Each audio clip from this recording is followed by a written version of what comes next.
But it becomes pretty tough, like, to make the case broadly that that Chris Van Hollen or the Democrats that are arguing for the rights of these people are on the side of MS-13 gang members when Brett Kavanaugh and Neil Gorsuch are on their side too. Yeah, I agree. The 7-2 on the emergency opinion is a real sign that they think we have an executive branch that can't be trusted to follow the law.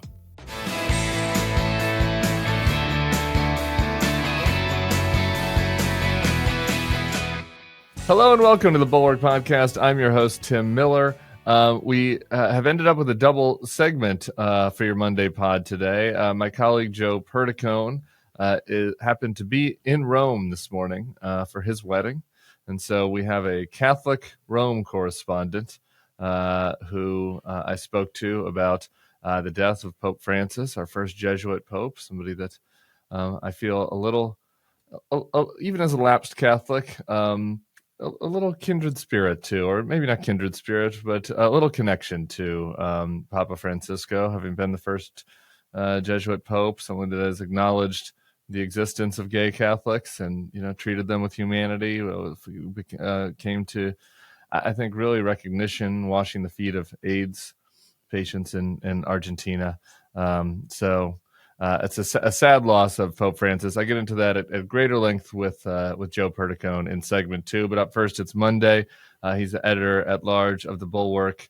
Not a Catholic, famously. It's Bill Kristol. How you doing, Bill? I don't think I'm famously not a Catholic. I mean, you're pretty famously Jewish, I guess. I'm famously okay with Catholics. Some of my best friends have been and are Catholics, and some lapsed and some not lapsed. A lot of converted Catholics in your world, actually. A lot of people coming in and a lot going out. A lot of movement in in the doorway to Catholicism around Bill Kristol. Maybe worth mentioning, I guess, that the angel of death, our vice president, J.D. Vance, did visit Pope Francis the day before his death.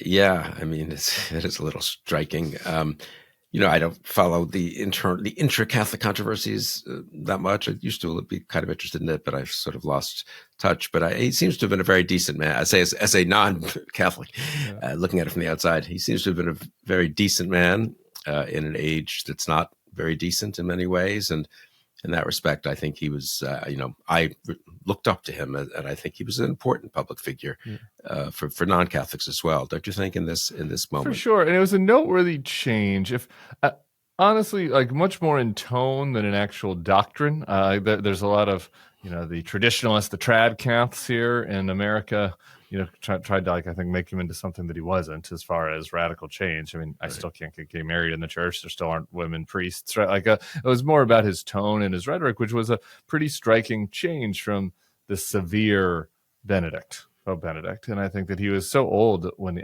I forget, 75, 76, when he 76, ascended to the papacy. There's maybe a feeling that this was sort of a transitional pope, kind of that we'd go back quickly, not to be macabre about it, back quickly to, a more traditional type of pope. But, he ends up really remaking the, types of people that are appointed to become cardinal, et cetera. And so, I don't know, as I get into it, Joe, it's possible that it may be more of a permanent shift more than transition, and kind of we'll see how the conclave shakes out. So that's that. I guess I just would have to recommend one more time that if you have any elderly family members, I'd recommend they stay away from J.D. Vance for the near future, just in case.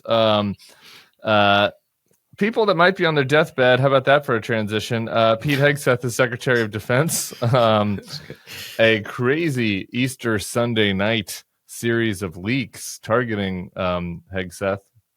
He had fired 3 people, including his chief of staff, with accusations that they'd been leaking, though there's, I think, some dispute on those accusations now. Last week, then the New York Times has a story last night about how there's a second signal chat where he detailed war plans in Yemen. And this chat was not started by Mike Waltz, but was started by Hegseth.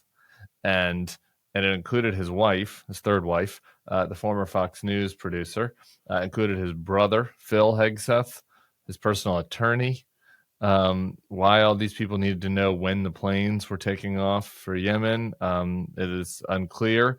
So that a story is sort of this extension of Signalgate and an extension of this notion that there's just these guys are totally reckless in their behavior around this type of material. And then subsequently, there's a Politico story that was an op-ed really written by this guy, John Olyott, who's been with Trump.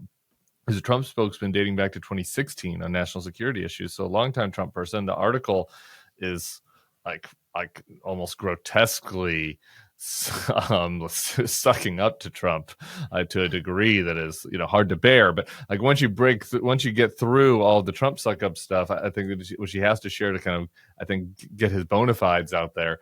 He basically says that Pete Hegseth is an incompetent. He'd been hired by Hegseth to help set up the public affairs office. He turned down a promotion opportunity because it was such a shit show, and he essentially says there are more shoes to drop. So that's like a basic summary of the Easter Sunday night hit job on Pete Hegseth. I'm wondering what your kind of top line reaction was to all that.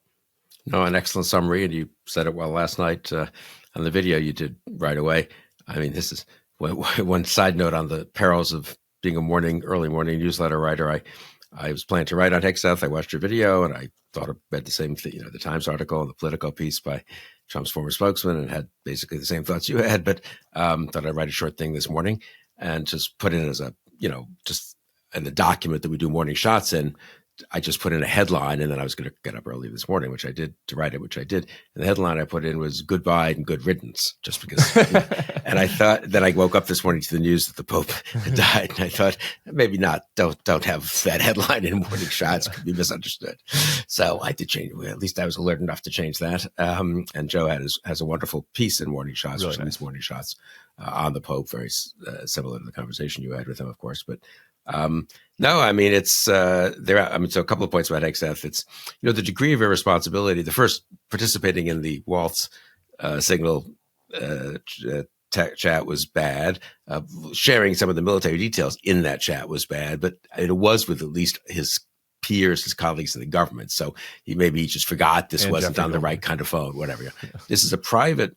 This is done on his own personal cell phone. It's a group that was set up during his confirmation, so it doesn't have government officials in it. It may accidentally have some government officials if some of the people went into government, but it was kind of the group working with him on his confirmation, presumably includes some PR and political types who were helping him out, lobbying the Hill and so forth, who probably didn't go into government, who have no clearances at all, leaving aside his wife and then the brother and his lawyer, both of whom were sort of in the Pentagon now, but they have jobs that do not require them to know the flight plans for the attack on Yemen. So totally irresponsible, beyond irresponsible. I mean, would be a firing offense in 10 minutes in any other administration for the SecDef to have done this. And incidentally, would be a firing offense for anyone in the military who did this and for any civilian employee working under Pete Hegseth in the Defense Department. So that's A, he should be fired.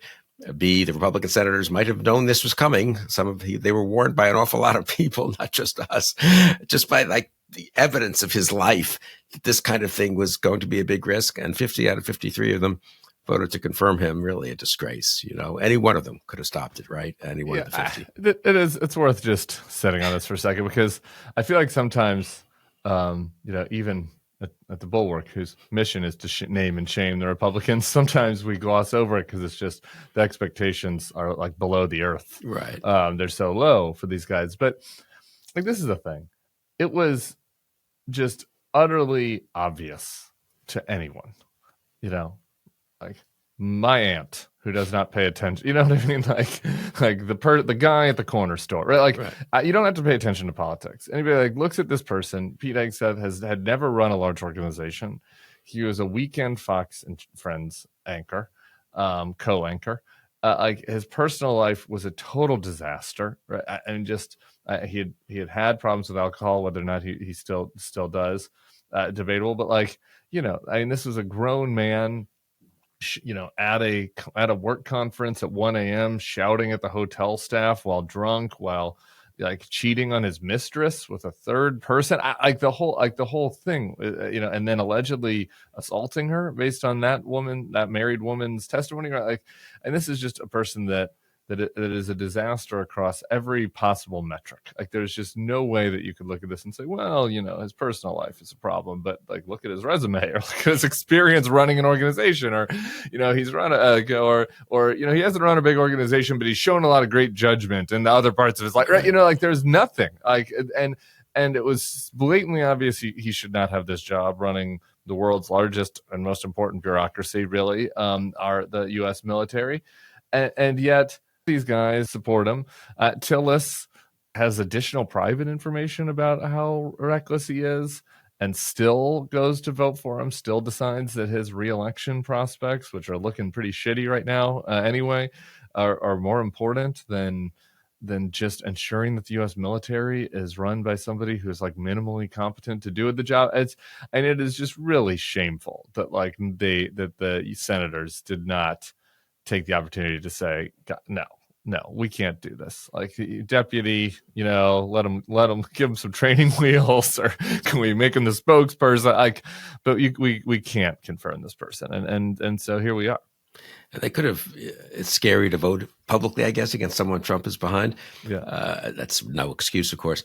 They could have, four of them could have gotten together and told Trump, withdraw this, or we're going to vote. Yeah. The threat probably might have been enough. It was with Gates. Yeah. Wicker, the ranking Republican on Senate Armed Services, had expressed doubts about Hegseth, and subsequently, just a week or two ago, did send co-signed a letter asking for the IG investigation of the earlier signal chain, which actually may have triggered some of the events that led to this last fiasco with the firings and the like.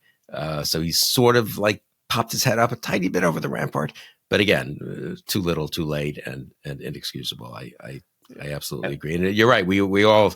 I've been looking for. I was in some other text chain this morning. People were joking about how someone else who's there's another case, I can't remember who it is now, resume enhancement to say the least, and lying, basically, some other appointee who's up, and someone said, yeah, that person will only get 90% of the Republican votes, or 95% instead of 100%.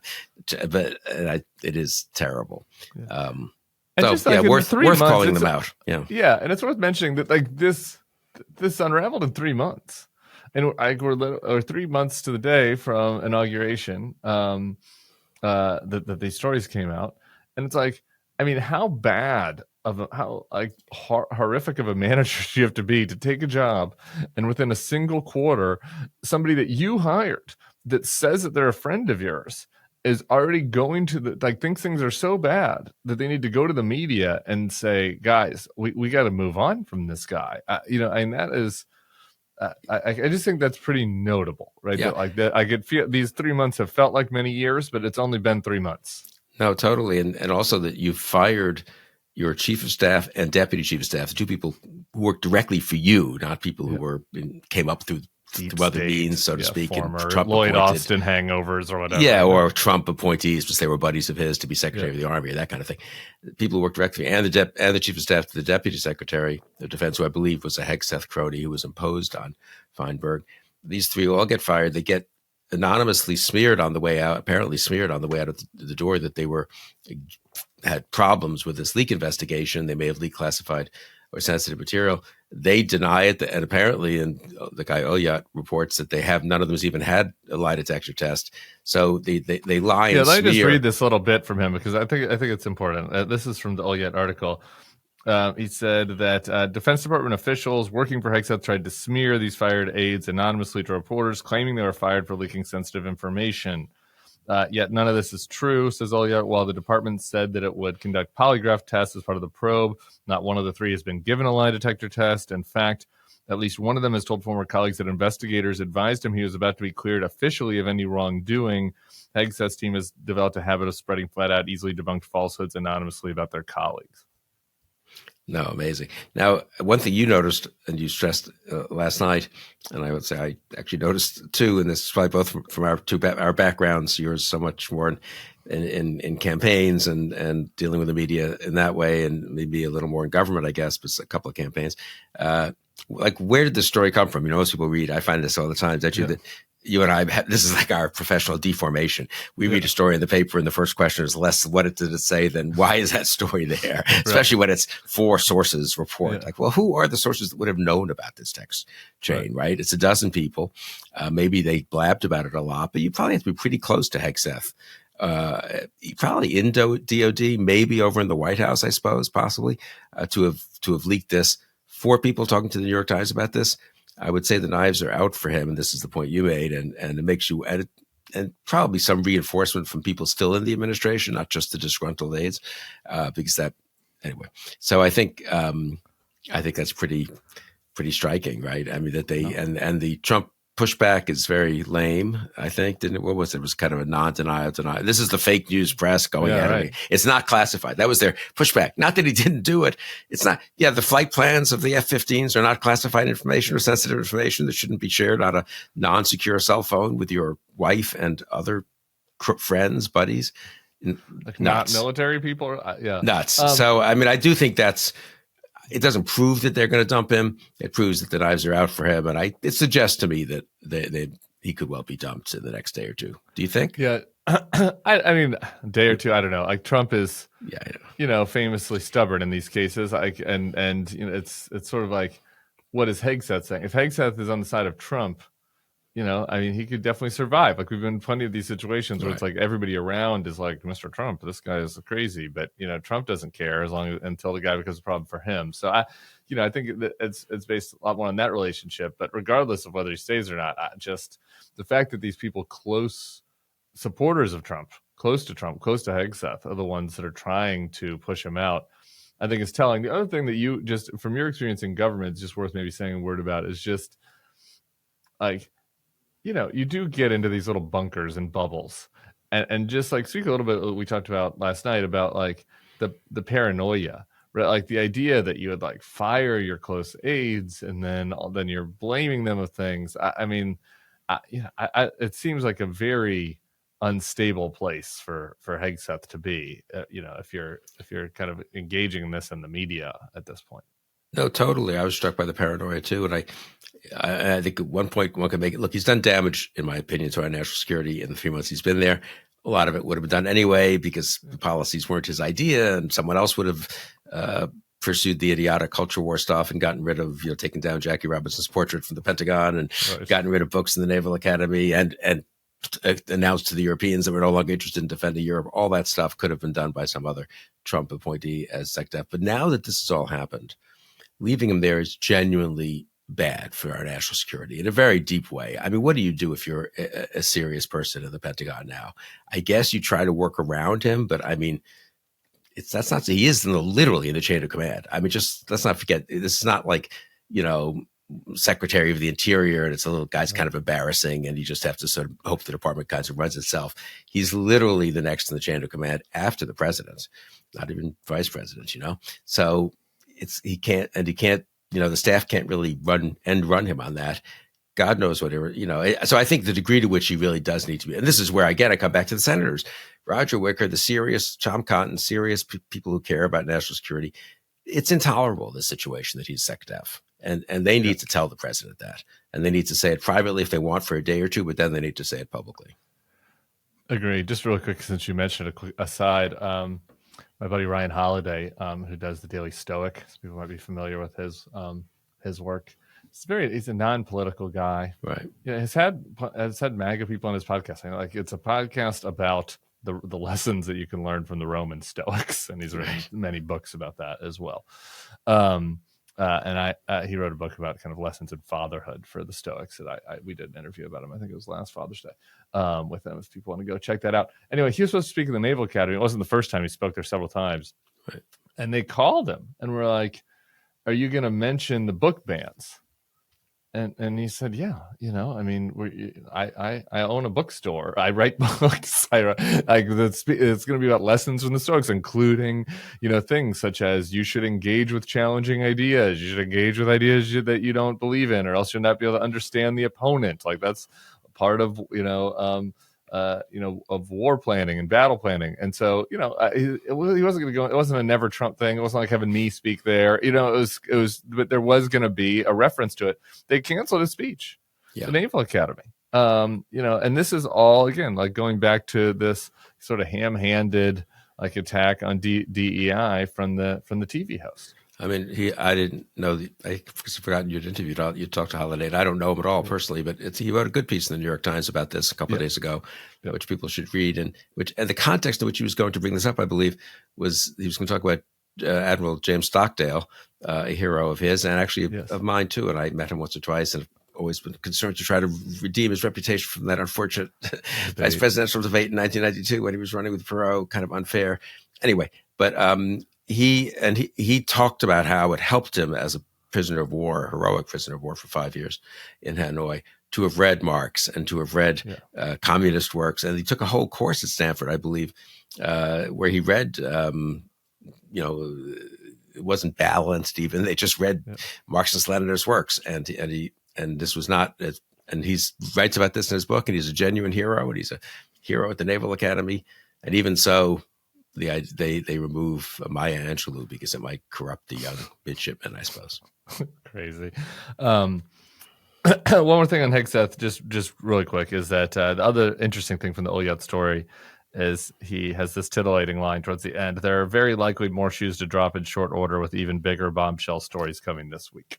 So we'll see from inside. That's again coming from inside the house. The warning. If your jeans are stiff, uncomfortable, or just past their prime, it's time to swap them out for something fresh.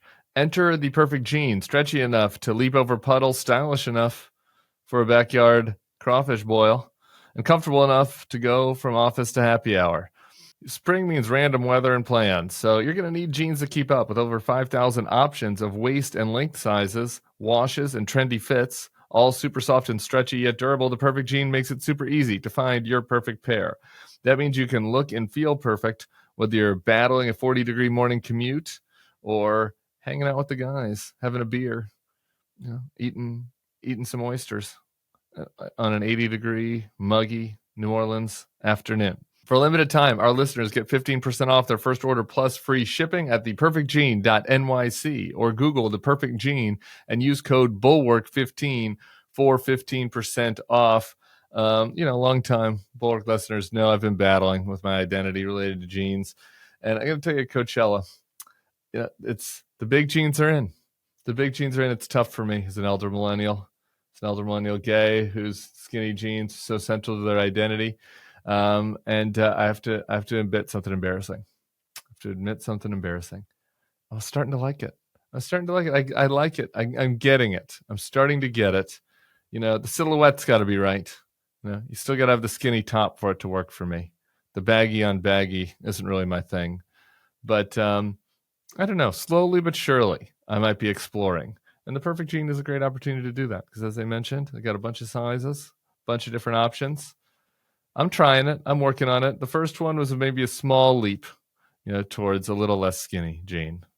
They're nice and comfy. Been, wearing them just to hang out, kick around. But I don't know. I might try to get a little bigger. We'll see how it goes. It's finally time to stop crushing your balls in uncomfortable jeans by going to theperfectjean.nyc. Our listeners get 15% off your first order plus free shipping, free returns, and free exchanges when you use code BULWARK15 at checkout. That's 15% off for new customers at theperfectjean.nyc with promo code BULWARK15. After you purchase, they'll ask you where you heard about them. Please support our show and tell them we sent you. Get rid of those khakis and get the perfect jean. Hey, YouTube fam, if you want to support the Bulwark, the best way to do it is by becoming a YouTube Bulwark Plus member. The Bulwark is truly independent. We have no corporate overlords. We're not settling any dumb lawsuits with Trump. By joining, you help support our work, and you can get a bunch of perks right here on this platform. Ad-free content, bonus videos, live streams, and some emojis of me, which I guess some people want. So come join, come hang out, become a Bulwark YouTube Plus member, and I'll be seeing you in the comments. So behave. While we're doing foreign policy, a bit on Ukraine. We talked to Ann Applebaum about this somewhat on Friday, but I was kind of seeing the video as it came in. So I've had a few days to kind of let it simmer. But Rubio is in Europe and essentially says that Trump's getting bored. with this. Like the negotiation isn't working, and rather than, there were some reports initially that he was pissed. Remember that? There's leaks that I'm pissed at Putin. Hasn't been any evidence of that or like any actions that would yield like the type of response that a pissed person would have. And instead, what Larko is essentially saying, and the Europeans were trying to kind of translate it, was like we might just be done. Like if we can't get to a deal here, and in a weird way is sort of putting the onus on Zelensky, on this. Like if you can't come to a deal, then the U.S. is just going to be done. What done means, whether that's intel sharing, whether that's no more money, like all that's still a little bit vague. But they're kind of laying the groundwork for just saying good night and good luck. Yeah, I think maybe it's even a little more direct because there are some reports now, I think from last night and this morning, that the U.S. put on the table on Thursday in Paris, wherever they were meeting with the Europeans, the deal that we thought would be acceptable, which is a terrible deal for Ukraine, needless to say.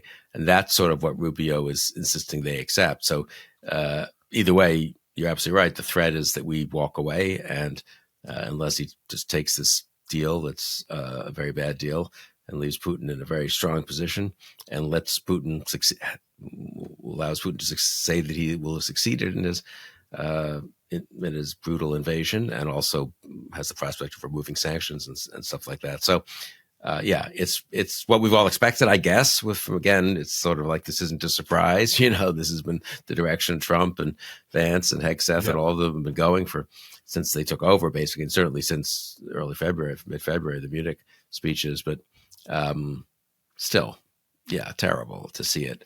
And I hope, and this is where the Europeans can make a difference, because if I don't know if the Ukraine can make it just with Europe, but I'm not sure they can't. They certainly can't for a while. And Europe, I think, is horrified by this, and maybe they'll step up. Yeah, and there are mixed views on that. And Michael Weiss, when he was on a couple weeks ago, was very strong on the fact that he felt like Europe could do it if there was the will, to do it. I just wrote noting, because it happened over the weekend, on this point. Like the deal that was on the table is a bad deal for Ukraine. It's also not really a deal, right? In the way that, like, because Putin, there was a Easter ceasefire. You might have missed this, but Putin announced, that he would have an Easter ceasefire because, he is, such a religious man, so respectful of the traditions and the faith. And then he went and flouted it. According to the Ukrainians, there were 2,800 incidents of firing on Ukrainian territory during the period where Putin said that there was a ceasefire. So it was basically one of these: we're calling for a ceasefire. You don't attack us because we don't want to be attacked on Easter, but we're going to keep attacking you. The whole thing is preposterous. Zelensky gave a speech about this where he said that evil may have its hour, but God will have his day. I think trying to demonstrate which is on the side of the righteous here on Easter Sunday. So anyway, it's a pretty bleak situation in Ukraine. Even more bleak, though, we keep speaking about it, than the situation in El Salvador, where there was the tiniest, green shoot, which we discussed last week with Kilmar Abrego Garcia being able to meet with Chris Van Hollen. Chris Van Hollen finally, being the Democratic leader to demonstrate that you can have, I don't know if you can get results, but make somewhat of a difference by actually trying and advocating on this issue. There have been some reports from El Salvador that Abrego Garcia is the first person people have seen leave SCOTUS, right? That, like, previously anyone that had went in was there, and had not been released again. So something to be said for that. Obviously, there's the big sort of propaganda back and forth with Bukele trying to make it seem like they were having margaritas, and then Trump. There's some debate online. The guy Abrego Garcia has the tattoos with a marijuana leaf, a smile, and then a cross and a skull. Some claim that that's an MS-13 tattoo. Who knows? And then Van Hollen kind of does the full Ginsburg this weekend, going around on the shows. I'm in for JVL today and write about that and the triad. But I'm for folks who want to go check out the newsletter. But I'm wondering what you made of the Van Hollen's comments upon return. I'm struck by how many Democrats continue to be unhappy with Van Hollen, I guess. I mean, I just think he's trying to do the Lord's work. He's doing the right thing, probably politically the right thing to do too, but it's kind of secondary in this case, I would say. But I've been on, I don't know how many, 2 or 3 Zooms, honestly, since he went there. Gee, we're really uncertain whether this was the right thing to do. I mean, Gavin Newsom, I guess, is the person who said this most publicly on Wednesday, and then we wrote about it. People tried to walk it back a little bit, that he didn't really mean to suggest that it was a distraction. Yeah, we shouldn't worry about people getting snatched up, from the streets of the U.S. and sent to this gulag in El Salvador. And incidentally, over the weekend, they're trying to send more, right? There was this big court case that required the 1 a.m. Supreme Court intervention, which was required at 1 a.m. only because they had no confidence the administration wouldn't do what it sort of said it would do, kind of, that it would hold up for a while before shipping this next group out, which they previously pledged, incidentally, not to ship people out until there was notice and a chance for people to contest the judgment that they were gang members. Meanwhile, incidentally, Bukele is also saying that he's happy to trade these people to Venezuela in return for some Venezuelan political prisoners. I don't know if he's just being buffoonish at this point, but again, it shows what he thinks he's got here. He's got like human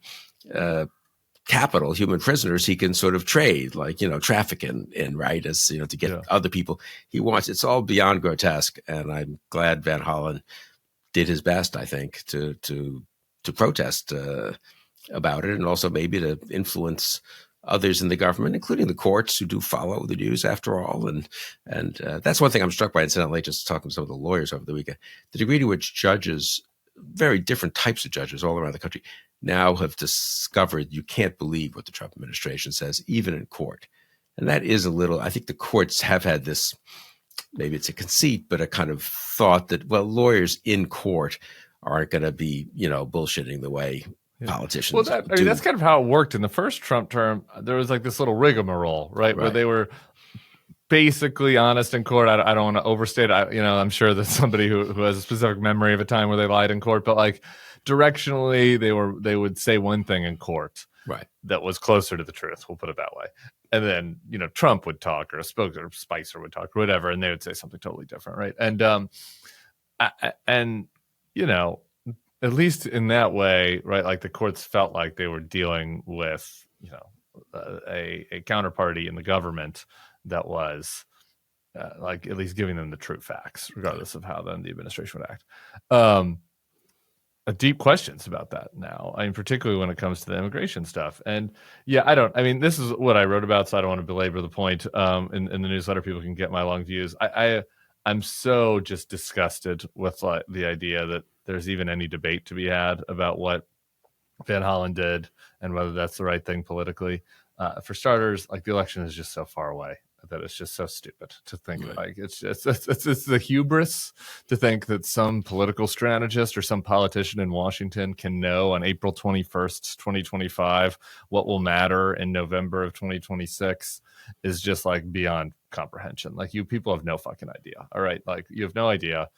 And let's not pretend you did. If you knew on April 21st, 2023 that Donald Trump would be elected again, then call me and I'll listen to Nostradamus. But like let's just have a little bit more humility about what will actually be a big story in 18 months. But like beyond that, there have been substantive like again, Abrego Garcia isn't out of jail. André is not out of that gulag, the makeup artist. There's this new story from The Guardian over this weekend about Arturo Suarez Trejo, who's this musician who's in North Carolina, who seems like his situation is pretty similar to the makeup artist who's there in SCOTUS now, who does not seem to have any gang ties. Like, these people are all still in prison. But, like, we got a proof of life of one of them. There is a stall now on sending more people there. Like the clock matters here. Like stopping the clock, preventing them from sending more and more people, which they obviously have an ambition to do, to including citizens.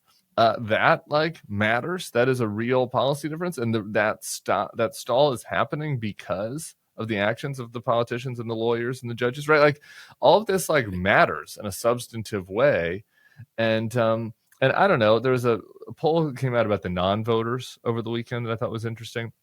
when you ask like Democratic leaning non-voters why they didn't vote, a common refrain from a lot of them is that like they didn't think they were very strong, that they were fighting for them, they were tough, and I don't know, who knows, right? Like if this will be the kind of thing that people will think, but I don't think it would hurt for the Democrats to demonstrate that there's some people in the party that have some actual backbone, and maybe, frankly, that would have some political benefit. And I think that there's an argument for that is just as strong as the argument that like people that the median voter in 2026 is going to think that the Democrats are for MS-13 or whatever because they don't think people should be disappeared to El Salvador. So yeah, no, I totally agree. And also just one point about, if I could, about the judge, J. Harvey Wilkinson, who wrote the very eloquent opinion on Thursday, I guess it was. It's in Friday's Morning Shots, and obviously people can read it anywhere, about this program, the seizing of people and sending them to El Salvador, and upholding the pause that the lower court had ordered on this. I know J. Harvey Wilkinson a little bit. He wrote for the Weekly Standard a few times. Very old-fashioned conservative judge, Reagan appointee. One of the things of being an old-fashioned conservative, though, is you tend to actually defer to the government more than a lot of civil libertarians sometimes want. And in fact, Wilkinson wrote an opinion in 2003, I think, upholding some government actions with regard to Guantanamo and al-Qaeda prisoners, which was overturned by the Supreme Court, actually, because they thought he went too far in deferring to the government. So this is not a guy who's even a libertarian conservative, particularly. He's really that kind of old-fashioned judicial restrainter. He is, I think we sort of ex-Republicans can take some pride that one of the most eloquent statements condemning this policy of Trump's and the actions of the Trump administration is done by an old-fashioned conservative, a Reagan appointee. But secondly, it is striking, and this was much too far for him. And so, as I say, this is not a guy who was looking to be famous by being a libertarian on this. His instinct, if anything, was rather the other way. Like a resistance judge. Or no, like he's just appalled. And this is not consistent with the most fundamental characteristics of the rule of law. Yeah. No, the Wilkinson statement was very, very good. And I think that like the fact that that there was a 7-2 Supreme Court ruling also on this, Right. the blocking of additional use of the Alien Enemies Act, again, is like somewhat encouraging, right? That it's just Alito and Thomas, and so like you had Stephen Miller out there saying that, like that totally undermined their spin, right? That like that the Supreme Court was actually on their side. This nonsense spin, and it's like you can't, it becomes pretty tough to make. I mean, you can make the case and it will work for the Newsmax viewers that are not reachable, but it becomes pretty tough like to make the case broadly that that Chris Van Hollen or the Democrats that are arguing for the rights of these people are on the side of MS-13 gang members when Brett Kavanaugh and Neil Gorsuch are on their side too. In an emergency opinion at 1 a.m. on a Saturday morning. Again, not, just like, which shows then they joined that. They weren't, who knows what privately, which ones wanted to do it at 1 a.m. as opposed to the next day or something. But that, I agree. The 7-2 on the emergency opinion is a real sign that they think we have an executive branch that can't be trusted to follow the law or to follow the decisions of other courts. Because in this case, they thought it was very clear that the previous decisions should have bound the executive not to send these further people the next day. Indeed. All right. It is. I'm going to end with some Hamilton for the cringe resist libs that are listening. So do you have any other news items before we get to the attack on King George? I saw this tweet from historian. I hate to not credit her. I'm blanking on her name. We'll put the link to it in the show notes. And it was like a list of the grievances against King George, right? The Declaration of Independence. And, you read or hear various times, like the various parts of the preamble, like to the Constitution or the main thrust of the Declaration. But like, you don't reread like the list of grievances all that often. It'd been a while since I had read them. And so I want to read a couple of them for people because it is pretty, it's pretty jarring just how apt it is to our current moment. Among them, he has refused his assent to laws, the most wholesome and necessary for the public good. Another grievance, for cutting off our trade with all parts of the world, for depriving us in many cases of the benefits of trial by jury, for transporting us beyond seas to be tried for pretended offenses. He has excited domestic insurrections among us. In every stage of these oppressions, we have petitioned for redress in the most humble terms. Our repeated petitions have been answered only by repeated injury. A prince whose character is thus marked by every act which may define a tyrant is unfit to be the ruler of a free people. The section in particular relating to El Salvador, of the transporting us beyond seas to be tried for pretended offenses, is, it's hard to get more on the nose than that.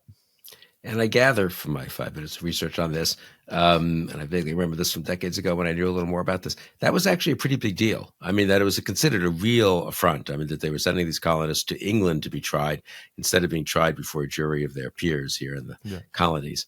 So, and the king was doing this unilaterally. So it is an apt comparison, as are the others. And it's another conversation we should have sometime. I think we discussed this briefly the other day. This past weekend is the 250th anniversary, obviously, of Lexington and Concord, the Midnight Ride of Fall Revere and all that. We're going to spend now the next year plus celebrating the revolution, and then actually beyond that, the actual war that follows from the Declaration of Independence, but the next year plus celebrating up to July 4th, which will be the 250th anniversary. Trump will try to hijack this and make this all about his version of America. Very important that we all, in our different ways, and I think it should be in a decentralized way, and have millions of different people could do millions of different things. Historians could have one kind of series of panel discussions, and people like us could do other things at the Bulwark, but insist that we are the ones defending the American Revolution. We're defending what America is about. We are if I can put it this way, the patriotic side in this fight. And it's not just a rhetorical trope to talk about, Trump as a kind of mad king. It's literally the case that he's trying to abridge some of the most fundamental things that we fought for in the revolution. Bill Kristol, I'll see you back here again next Monday.